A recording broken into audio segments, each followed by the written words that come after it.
Hi my friends, how are you? I hope everybody is fine. My name is Daniel Villarino. Welcome to my YouTube channel. In the previous video, I have shown the geometry of the cut depending on the type of tools that you were using, the Irish grind or the more conventional grind or the bottom feeders. And I promised you that I was going to try to do a deep bowl to show you this. And basically I have at home this blank, which is Ambrosia maple, and it's pretty deep. So I think it's going to be perfect to do a demonstration of the different cuts with the two types of tools. Because it is still very wet, I measured the humidity with a tester and it had about 31% humidity. What I'm going to do is a pre-turning or a rough turning. I'm going to rough turn the ball, okay? Make the demonstration of how the different tools work on different parts of the inside, for example. And once I have the pre-turned ball, I am going to put it in the microwave and follow the microwave system to dry it out. And finally, I will do the final turning. So that's today's project. I hope you enjoy it. Let's get to work.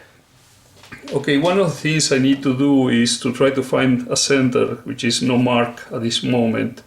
And when you have, I don't even know if this is a circle or an oval or what. So when you have something that is approximately a circle or an ellipse, and you want to try, you want to find the center of that figure, one method that you can use is basically to trace two parallel lines, and find the centers of those two chords and make a line connecting those two centers. Then you do the same in a different direction and make the line connecting the two centers. And those two lines that connect the centers of the two parallel sets should intersect approximately in the middle of the figure. So what I'm going to do is that, and then use a compass to try to find out if it was more or less accurate. This piece of NDF, I cut it on the table saw, and I made one cut and then I made the other, and I know that these two sides are parallel. So I'm going to use this to mark the parallel lines.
Now that I have found the center, I can make a perforation that will help me mount the blank in the worm screw.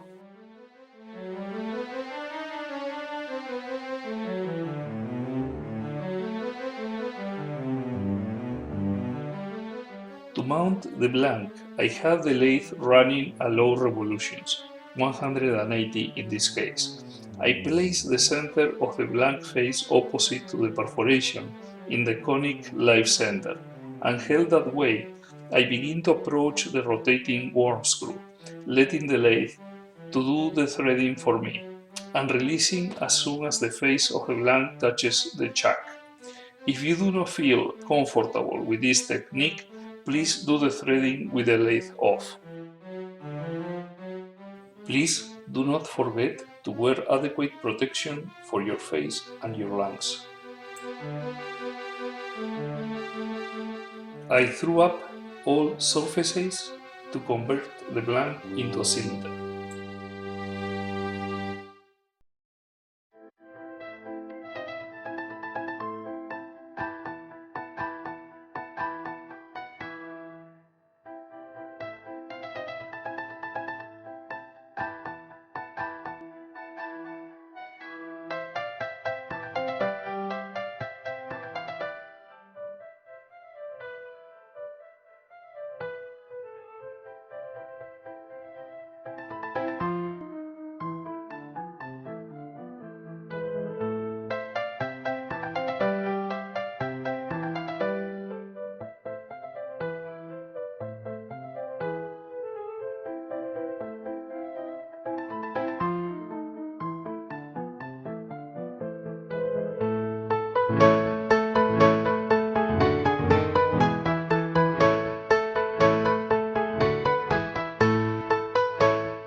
Now I make a tenon that later will allow me to mount the blank into the chuck.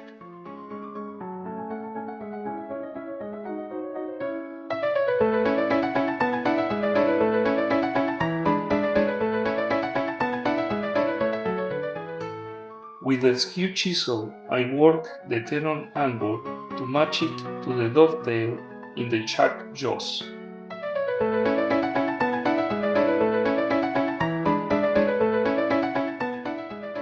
Using a ball gouge with an Irish grind, I begin to work the exterior shape of the ball.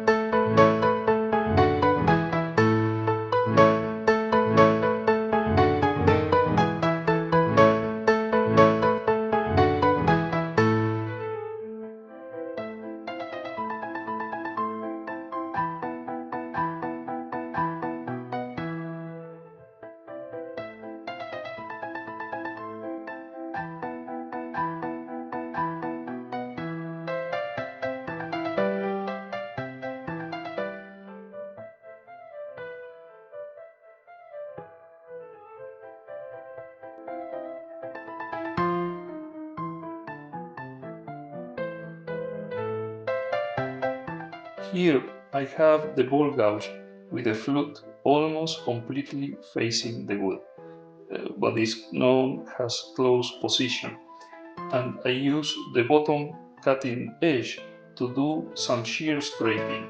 The shavings are very thin and the surface gets very smooth. With the base and the exterior face of the ball in the approximate shape that I wanted, I can now turn the blank around and mount it in the chuck to begin working in the interior.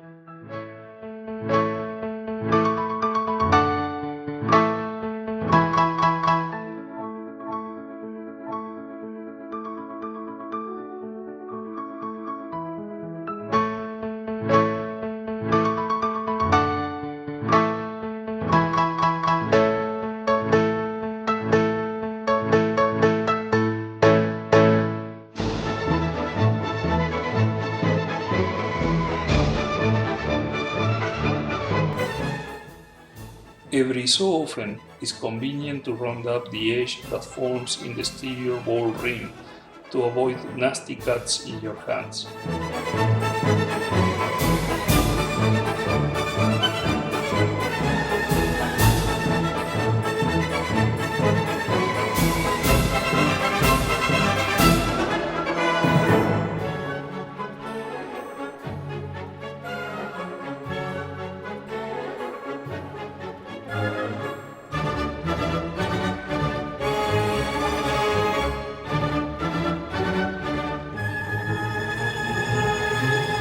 I am beginning the process of hollowing the ball, and I am using this gouge which has the Irish grind. And what I am doing basically is I start the cut with the flute pretty close like that.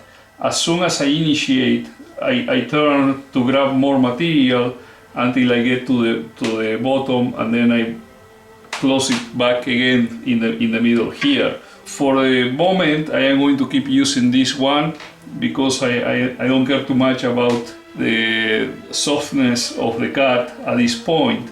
But once I get farther in, what I'm going to do is, when I am working on the bottom there, I'm going to switch to the other gouge, the bottom feeder one, to make a cleaner cut on the bottom. And even though this is a rough turning, just for the purpose of demonstrating, I'm going to do it like that.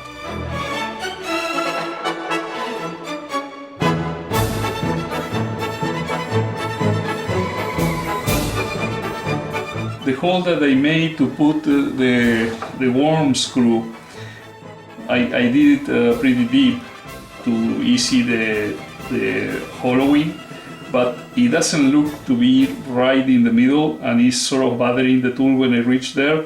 So I am going to use a Forstner bit to hollow up the middle and facilitate the hollowing.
Here you can see how I rub the bevel of the gouge against the wood.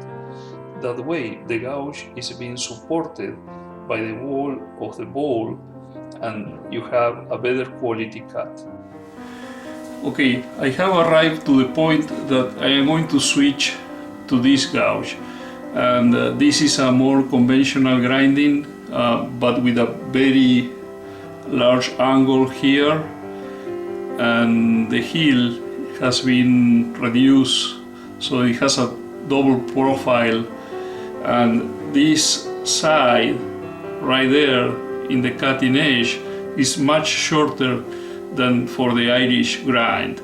With this shape I am going to be able to reach better the bottom of the bowl and make the cut having support of the tool with the wood, so I will be able to rub the bevel.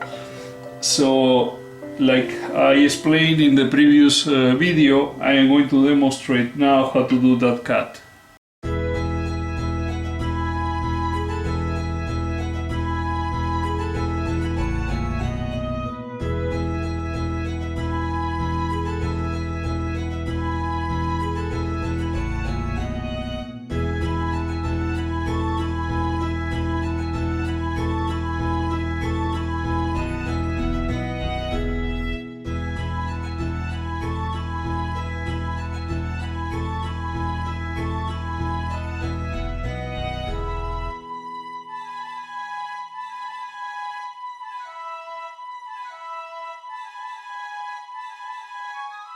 Now I am using a 1/4 inch gouge to produce a finishing cut.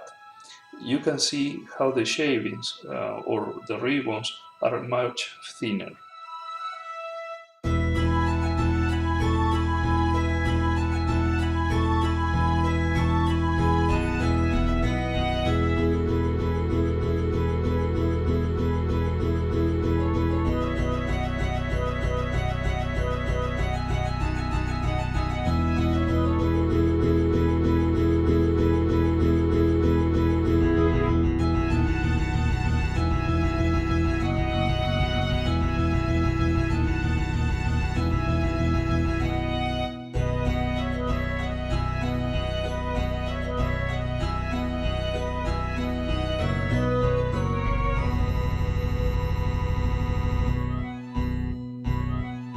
Okay, I'm going to take it to the microwave and do the treatment there. Before doing that, I wanted to show you that at the bottom, perhaps let's see if you can see with the light there, over there are no many tool marks. This has not been sanded at all, and I think the finish is pretty good considering that the wood is really wet. It has almost 30%. It's a bit punky in some places. You can see here, for example, in this area of the end grain that it has a lot of that fuzziness. So I'm going to I am pretty satisfied with the way the tools work. I'm going to take it to the microwave, try to dry it. Surely it may change form, and hopefully it won't crack. And once I have the humidity low, what I'm going to do is bring it back and do the final turning. Okay, I completed the treatment with the microwave, and as you can see here, the weight has decreased from 1,461 grams to almost 1,200. So basically lost like 260 grams in total. Also, you can see that the humidity went from 23 all the way down to 5.4. Okay, so I stopped the treatments when the weight and the humidity were stable. Now, I noticed some cracks,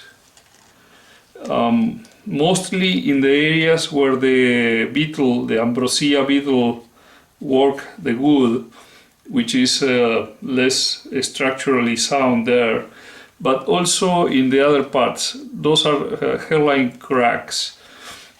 So what I'm going to do is see what happens when I begin to do the final turning. I will see if those cracks are still there. If they are still there, probably I'm going to use CA glue and sawdust to fill them up and strengthen the wood. Otherwise, I will leave it like that, because those holes are part of the work of the Ambrosia beetle. You can see there one.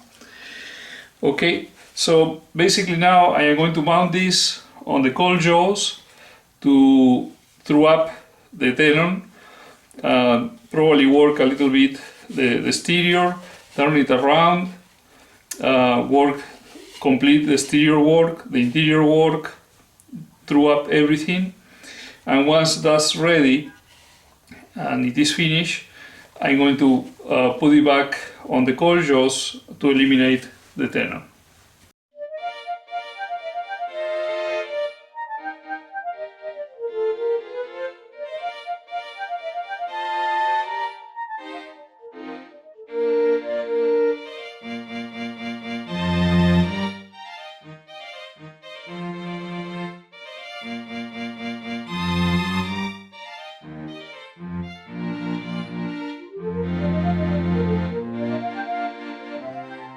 Now I am going to draw up the exterior face of the board.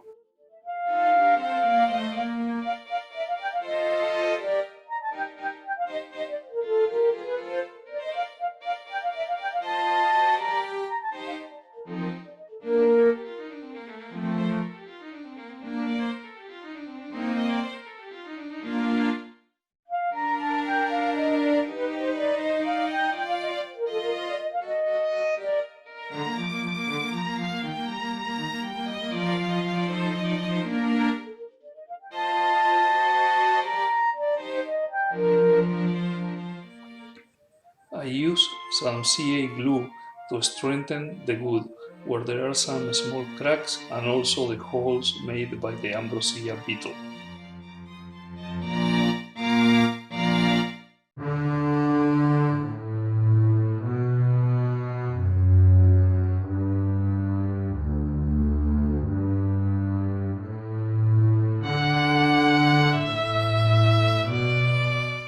I sanded up to 320 grit, and now I will apply a couple of coats of shellac. They will work as a sanding sealer. I am going to sand between those layers when they are dry.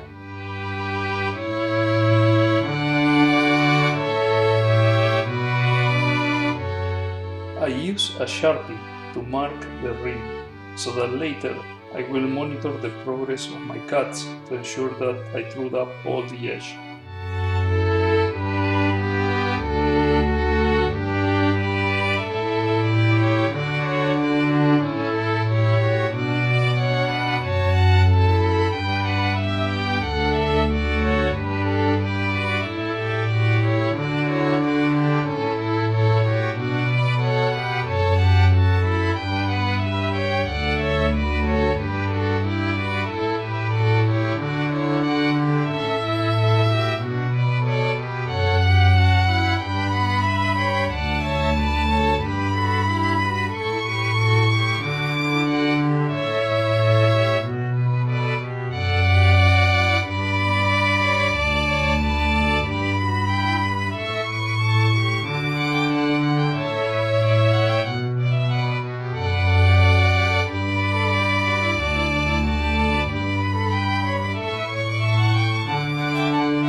Rubbing the bevel, I use the ball gouge with the Irish grind to work the first section of the interior face of the ball, but further inside I will have to switch to a conventional grind style gouge. You can appreciate how versatile is the Irish grind gouge. Here I am using the side edges to round up the rim on both sides.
And up to this point approximately can I work with this ball gouge. Now I will need to switch to the one with the conventional grind and the ground heel.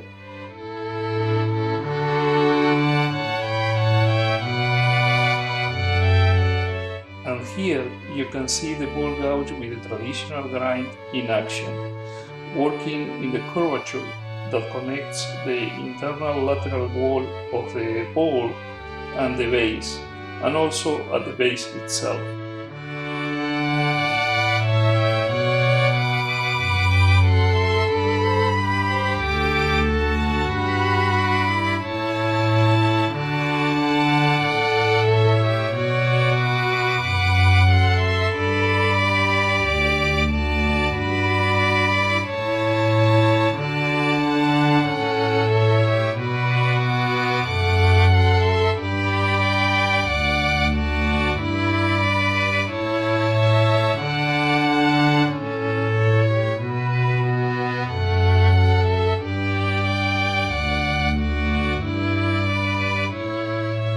Beyond the two coats of sanding sealer, the finish is the classic sanding up to 600 grit, then applying the abrasive paste, and then several layers of friction polish.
is ready from the outside and the inside except for the base. So I'm going to mount it in the cold jaws now to remove the tenon.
Okay, my friends, I finished the project. You can see it here. It's a very nice wood. This was basically a demonstration of three different things. The first, and probably the most obvious, is the turning of the ball. The second was that I used again the microwave method to dry the piece of wood before doing the final turning. So basically this turning took me 1 day only. And the third is the way that I sharpened those two gouges and how I use them to work on the curvature here at the base of the ball. And you can see there are no tool marks. The finish is really nice. I finished the ball with the abrasive paste, but before I gave it 2 coats of shellac, and I sanded between the coats, and then I put the abrasive paste and the friction polish. Beautiful wood, I love it. Regarding the base, I basically make a little bit of a curvature in this direction like that, so that it will have better support. Yes, I hope you enjoyed the video. If that's the case, please mark the like button down below, make comments, and if you haven't subscribed yet to my channel, please do so. That way, every time I upload a new video, you are going to receive a notification. And it will be until the next one. Cheers!